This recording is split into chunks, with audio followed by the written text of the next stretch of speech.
Hello good morning. मैं निशांत आपके लिए लेके आया हूं फिर से हमारा करंट अफेयर्स का बेहतरीन सेशन, जिसमें हम शानदार 30 करंट अफेयर्स के सवालों को करेंगे और साथ में कुछ हम डिस्कशन करेंगे।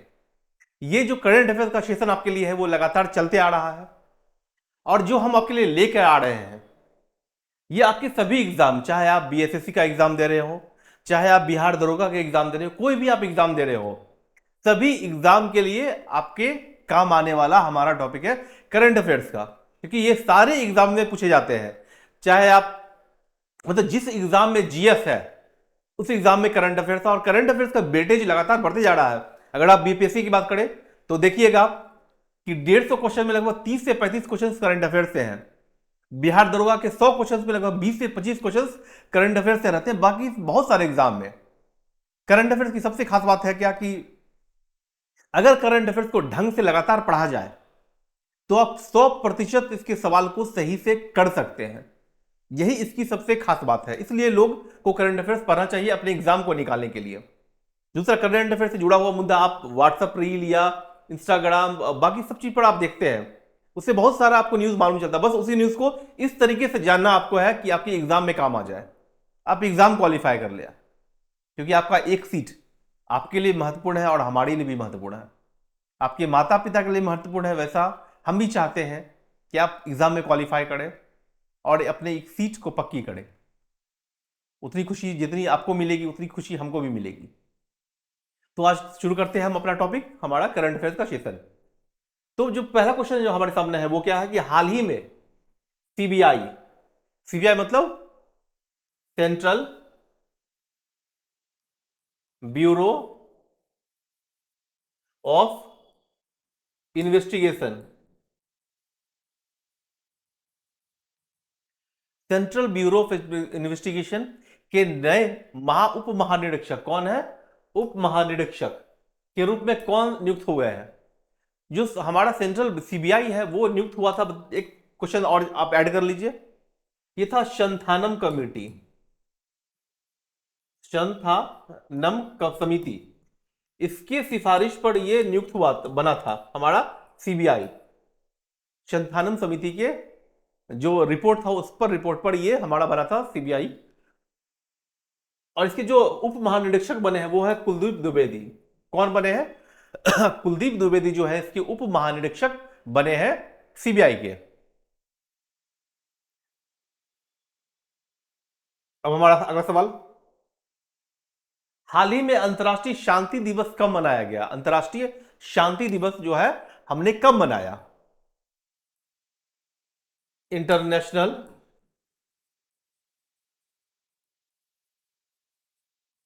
डे फॉर पीस, अंतर्राष्ट्रीय शांति दिवस हमने कब मनाया? तो ये जो दिवस है हम मनाए हैं 21 सितंबर को। कब मना है? 21 सितंबर को हम मनाते हैं अंतर्राष्ट्रीय शांति अंतर्राष्ट्रीय दिवस। जान रहे हैं आप, पूरे विश्व जो अभी लगातार युद्ध झेल रहा है, इजराइल फिलिस्तीन हो, रूस यूक्रेन हो, या ऐसे भी बहुत सारे देश जहां आपस में टेंशन बना होता है कि कब कौन देश एक दूसरे पर लड़ाई शुरू हो जाए और एक युद्ध जैसा सिचुएशन बन जाए।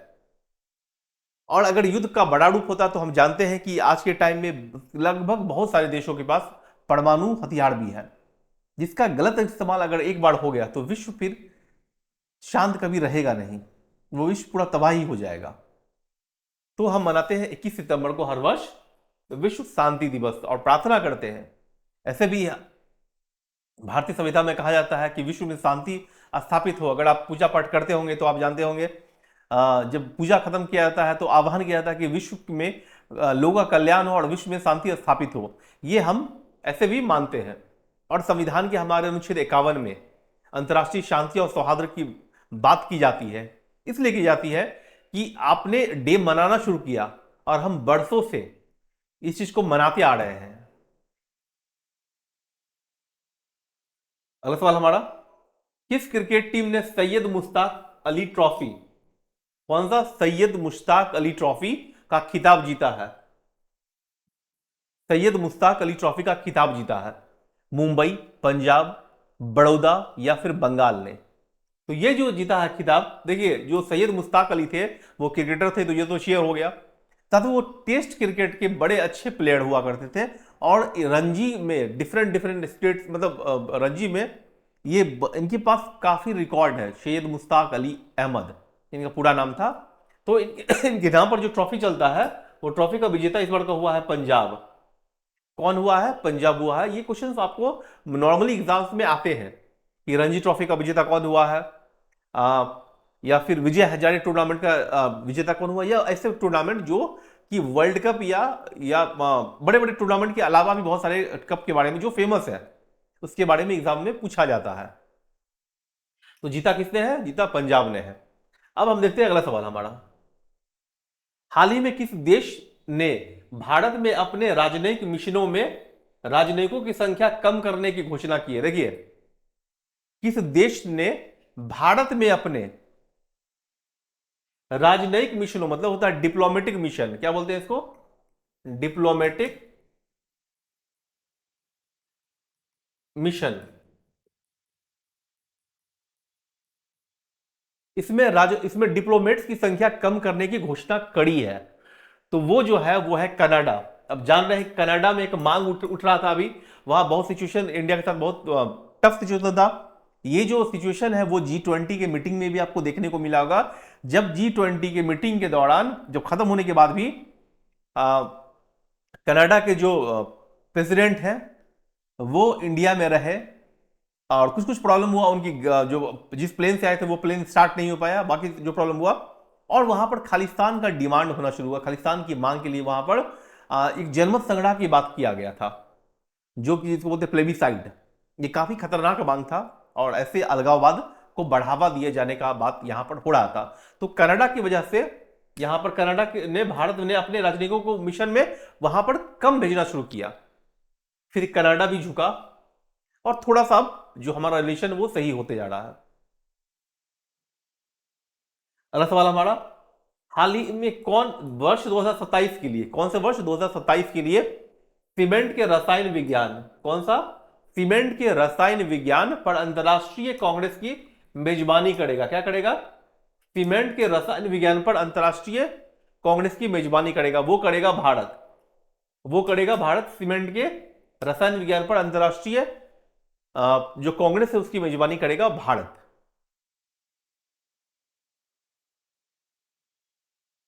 अगला सवाल हमारा, हाल ही में दक्षिण अफ्रीका के किस स्थान पर गांधी वॉक 3 साल बाद सितंबर 2023 में फिर से शुरू हुआ? देखिए क्या हुआ। हाल ही में दक्षिण अफ्रीका, जानते हैं गांधी जी ने अपने पूरे जीवन का काफी समय जो है वो दक्षिण अफ्रीका में बिताया है। लगभग 20 वर्षों तक वो दक्षिण अफ्रीका में थे। तो दक्षिण अफ्रीका का जो वहां पर गांधी वॉक नाम से एक जगह है, वहां पर लोग गांधी, मतलब जहां से गांधी जी जाते थे, तो वो 2020 में कोरोना के टाइम उसको, उस जगह को बंद कर दिया गया था। तो दोबारा से वो जगह कहां से फिर से शुरू हुआ? वो जगह कौन सा है जहां लोग गांधी वॉक, मतलब एक रास्ता बना हुआ जहां से गांधी जी जाते थे, वो है जोहान्सबर्ग में। तीनों दक्षिण अफ्रीका, चारों दक्षिण अफ्रीका का हिस्सा है, लेकिन वो जो जो जहां शुरू हुआ गांधी वॉक फिर से, वो है जोहान्सबर्ग।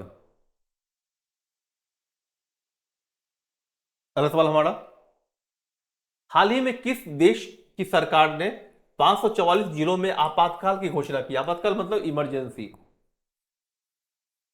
इमरजेंसी की घोषणा की है। किस देश की सरकार ने 544 जिला में आपातकाल की घोषणा की है? यूक्रेन, ब्राजील, पेरू और मेक्सिको।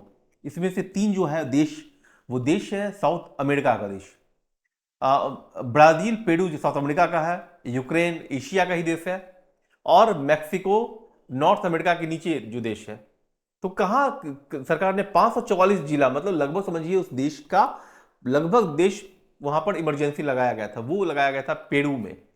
कहां लगा था? वो लगा था पेरू में। और इसकी राजधानी कहां है? इसकी राजधानी है लीमा।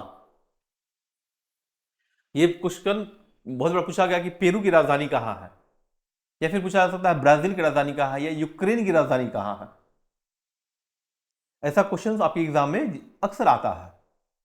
अब आते हैं हम अगले सवाल पर। हाल ही में किस राज्य सरकार ने एडॉप्ट अ स्कूल योजना का कार्यान्वयन किया है, आदेश जारी किया है? एडॉप्ट अ स्कूल, इसका मतलब क्या होता है? Adopt school. अब देखिए आप जानते हैं कि जैसे चिड़ियाखाना या बहुत सारी योजना जो सरकार लाती है कि बोलते हैं कि आप अगर चिड़ियाखाना में किसी जानवर को, पशु को गोद ले लीजिए। गोद मतलब सीधे गोद उठाना नहीं होता है, मतलब उसका जो खर्चा होगा वो पूरा आप देखिए। इसी प्रकार एडॉप्ट स्कूल योजना है, क्या कोई व्यक्ति जो पैसे वाला है वो किसी स्कूल को गोद ले ले और स्कूल का जो खर्चा है, सारा खर्चा वो व्यक्ति ही उसको मतलब पूरा खर्चा वही व्यक्ति कर दे। उसे स्कूल को थोड़ा अपग्रेडेशन मिलेगा, स्कूल का रख रखाव हो जाएगा, स्कूल का जो खर्चा जरूरत पड़ता है वो सारा काम हो जाएगा। तो ये जो है वो शुरू किया है कौन से सरकार ने? तो शुरू किया है महाराष्ट्र सरकार ने, एडॉप्ट अ स्कूल मिशन। कौन सा? एडॉप्ट आप अगर पैसे वाले हैं, समाज सेवा करना चाहते हैं तो एडॉप्ट अ स्कूल मिशन में आइए और स्कूल को आप गोद ले लीजिए।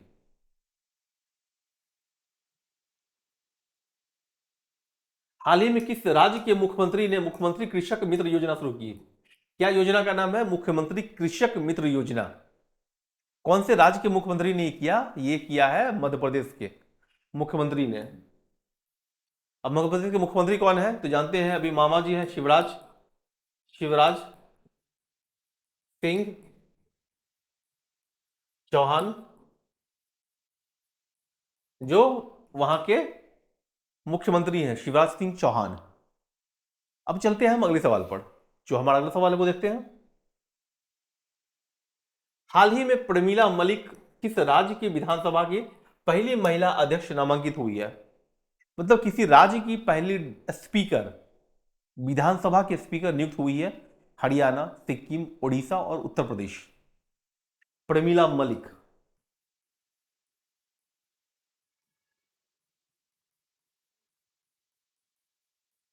कौन से राज्य की ये स्पीकर? कौन से स्पीकर? विधानसभा स्पीकर। ये बनी है उड़ीसा की। उड़ीसा की ये विधानसभा की स्पीकर बनी है प्रमीला मलिक। और उड़ीसा के जो मुख्यमंत्री हैं वो कौन है? वो है नवीन पटनायक, जो कि कौन से पार्टी से आते हैं? बीजू जनता दल, बीजेडी, बीजू जनता दल, इस पार्टी से आते हैं नवीन पटनायक।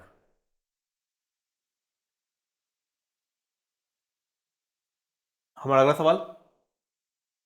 हाल ही में कौन अंतरराष्ट्रीय सौर गठबंधन आईएसए का 95वां सदस्य बना है? आईएसए, इंटरनेशनल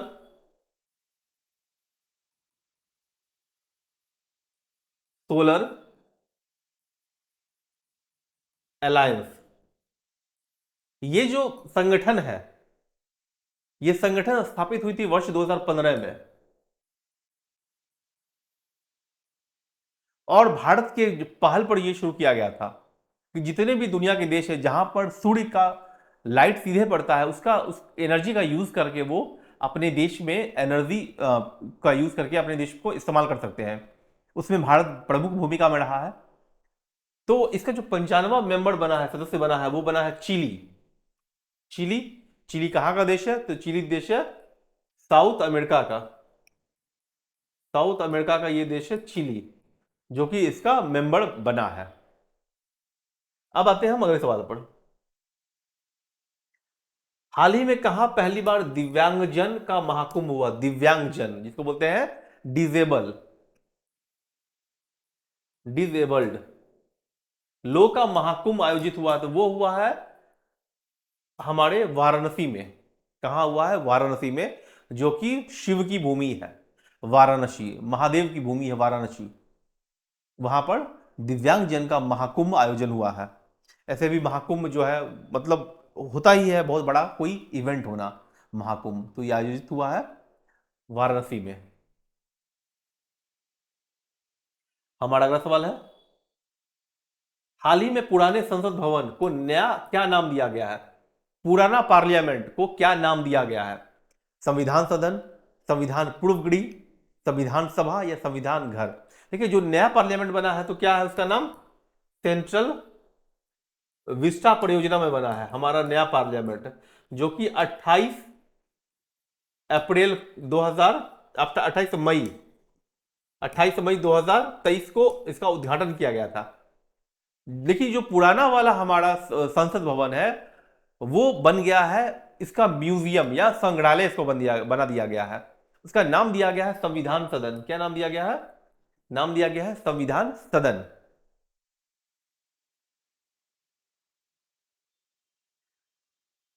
हाल ही में भारत किस देश के सबसे बड़े निर्यात का भागीदार बना है? मतलब भारत किस देश के का सबसे बड़ा निर्यात भागीदार बना, मतलब साथ में मिलकर एक्सपोर्ट करते हैं दुनिया में।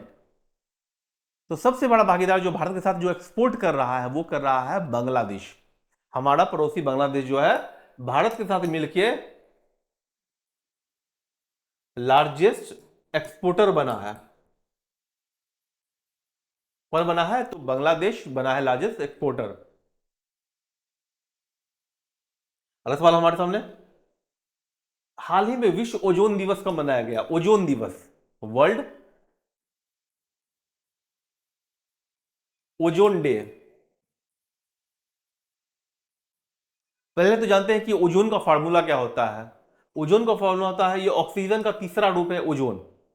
और जो ओजोन अगर लेयर हट गया हमारे जो एटमॉस्फेयर है तो सीधे इंफ्रारेड जो है या अल्ट्रावायलेट रे है हमारे स्किन पर पड़ेगी और कैंसर, जो स्किन कैंसर होने की संभावना काफी ज्यादा बढ़ जाती है।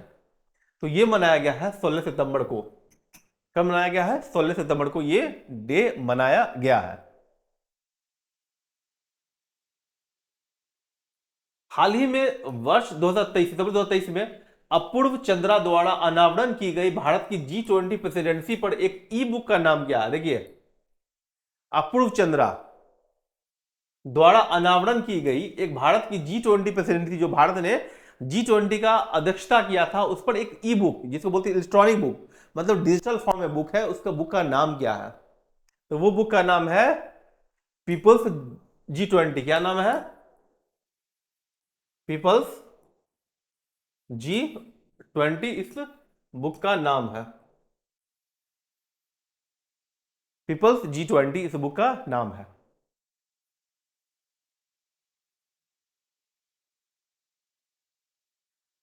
हाल ही में कहा एकीकृत बिजली उपभोक्ता पोर्टल का शुरू किया गया है?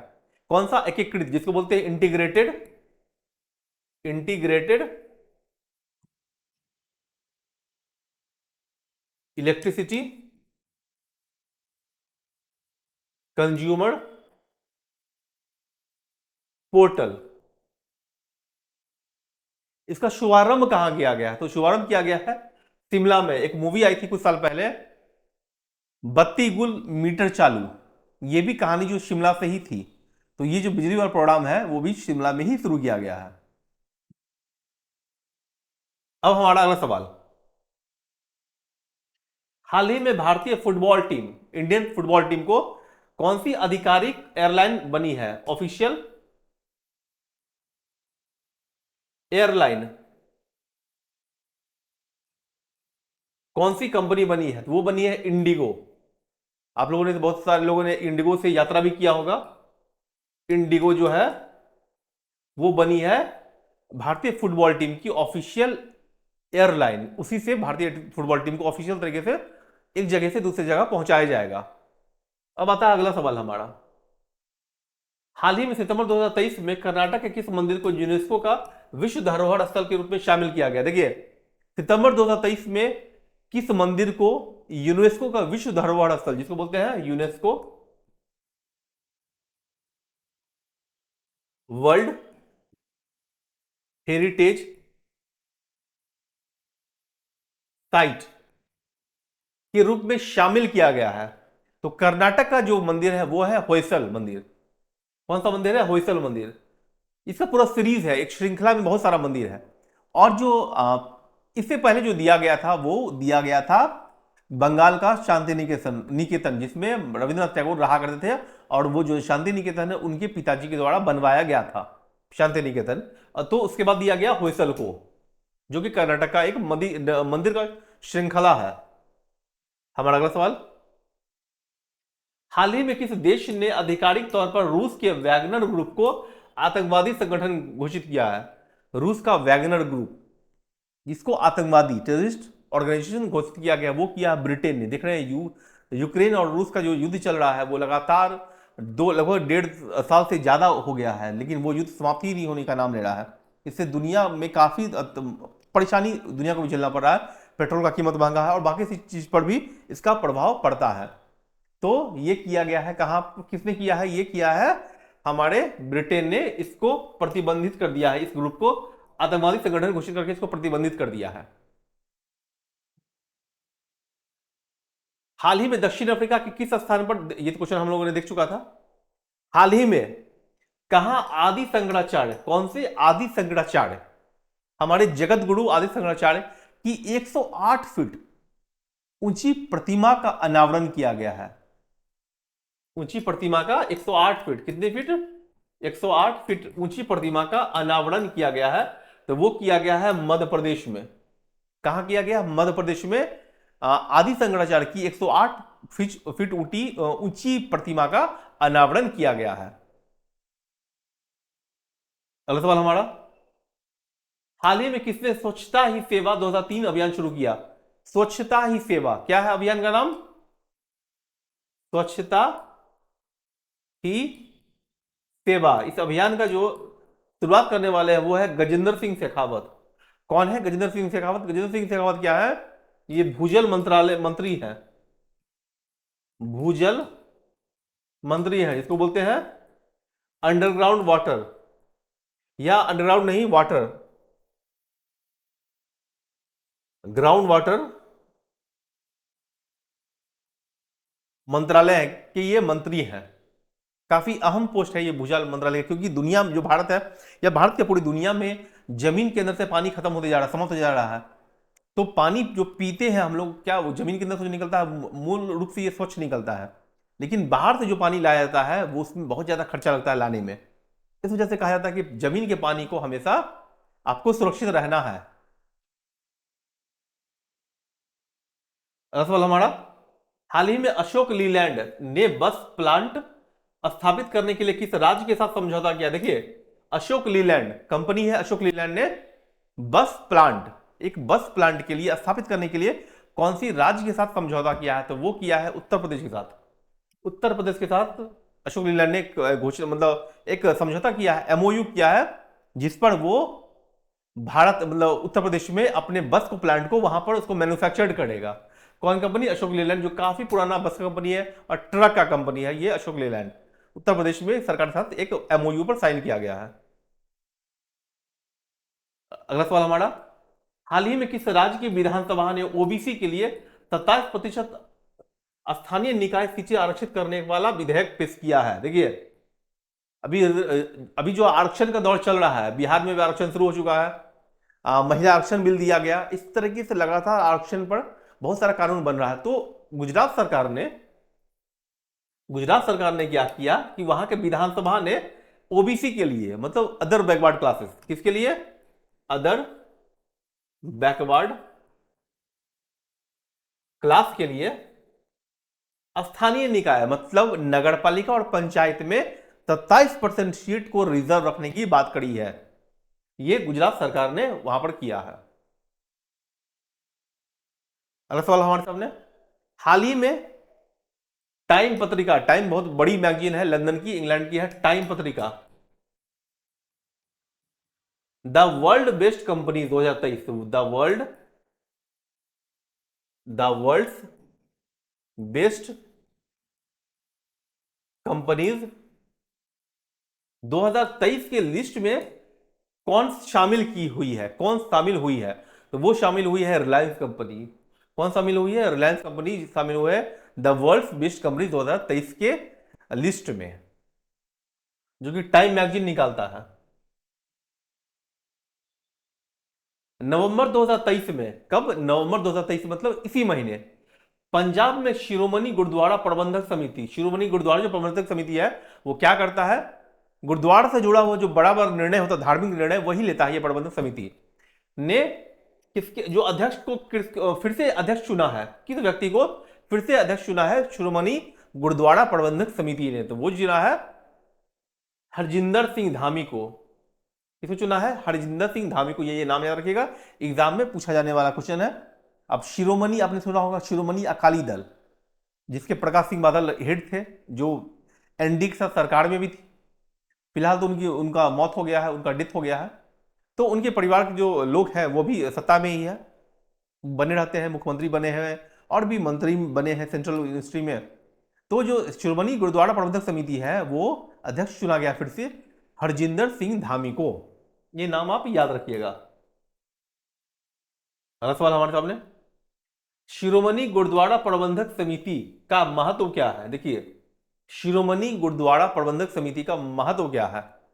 तो यह क्या है कि सिखों का प्रतिनिधित्व करने वाली या पंजाब के सभी धार्मिक संगठनों के लिए सर्वोच्च शासन निकाय है, या सिखों का प्रतिनिधित्व करने वाली सर्वोच्च संस्था है, या पंजाब के राजनीतिक प्रशासन के लिए जिम्मेदार है, या पंजाब की एक सांस्कृतिक संगठन है। 4 ऑप्शन आपके सामने यहां दिख रहा है। तो यह क्या करती है?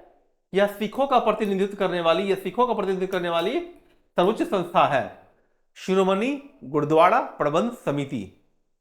अब चलते हैं हम अगले सवाल पर। हमारा अगला सवाल है, हाल ही में भारत के नए महासर्वेक्षक, महासर्वेक्षक मतलब होता है सर्वेयर, सर्वेयर के रूप में किसे नियुक्त किया गया है? सर्वेयर के रूप में तो हितेश मकवाना को भारत का सर्वे करने वाले महासर्वेक्षक, सर्वेयर के रूप में नियुक्त किया गया है। इनको हितेश मकवाना को। अब हमारा आखिरी सवाल है क्या, यूजीसी के नियमों विदेशी विश्वविद्यालयों को भारत में आने की अनुमति देती है। जो यूजीसी है हमारा, यूजीसी क्या है? UGC university grant commission. अगर इसको हिंदी में बोले तो क्या बोलेंगे हम? विश्वविद्यालय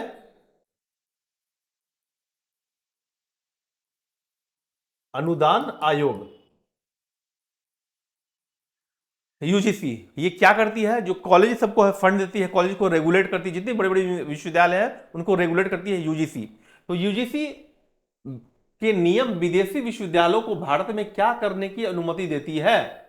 तो जो विदेशी विश्वविद्यालय होते हैं, वहां के यूनिवर्सिटी होते हैं, उसको भारतीय अनुसंधानों के सहयोग से, भारतीय संस्थानों के सहयोग से इसको अनुसंधान करने की अनुमति देती है।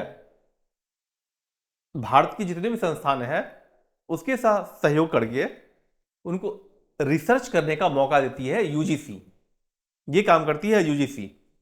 काफी बड़ी संस्था है, सारा देश का जो कॉलेज यूनिवर्सिटी है इसी के अंतर्गत आता है, यूजीसी के अंतर्गत। तो ये हमने आज किया बेहतरीन 30 सवाल जो आपके एग्जाम्स के लिए काफी महत्वपूर्ण होता है। और आप इस त्योहार में भी लगातार अपनी पढ़ाई को बनाए रखिएगा। हमने पेड कोर्स स्टार्ट कर दिया है बीएसएससी के लिए और बिहार दरोगा के लिए। आप जिस भी कोर्स में एडमिशन लेके अपनी सीट को चाहते हैं करना पक्का, तो हमारे एप्लीकेशन से जाकर अपने सीट को करें पक्का और अपना जो भी एग्जाम है उसमें सीट लेकर अपने माता पिता खुद के लिए भी अच्छा जीवन प्रदान करें। लगातार पढ़ाई में बने रहिए, लगातार पढ़ाई करते रहिए। त्योहारों का मौसम है, इसके बीच में भी आप टाइम निकालिए पढ़ाई करने के लिए। अगर ये वीडियो पसंद आया आपको तो प्लीज़ लाइक कीजिए, शेयर कीजिए, सब्सक्राइब कीजिए और अच्छे से पढ़िए। जय हिंद, जय भारत।